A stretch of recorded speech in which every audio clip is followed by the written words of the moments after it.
unsur pembentukan identitas negara. Yang pertama, ada suku bangsa.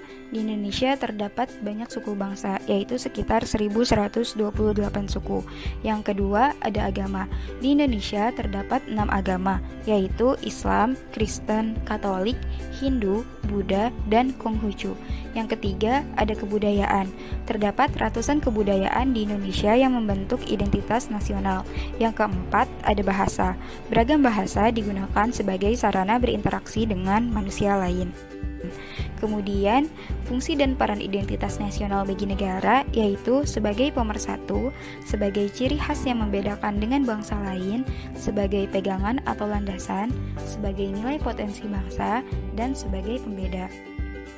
Adapun faktor terbentuknya identitas nasional yaitu ada pimpinan bangsa, sejarah bangsa, Bhinneka Tunggal Ika, nasional, primordialisme, dan agama. Faktor-faktor pendukung kelahiran identitas nasional dibagi menjadi dua, yaitu ada faktor objektif dan faktor subjektif.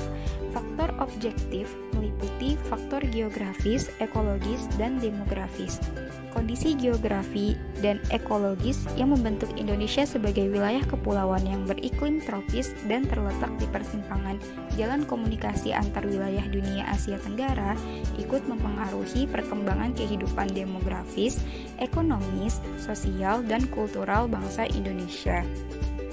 Kemudian, faktor subjektif yaitu faktor historis, sosial, politik, dan kebudayaan yang dimiliki bangsa Indonesia. Faktor historis yang dimiliki Indonesia ikut mempengaruhi proses pembentukan masyarakat dan bangsa Indonesia beserta identitasnya melalui interaksi sebagai faktor yang ada di dalamnya.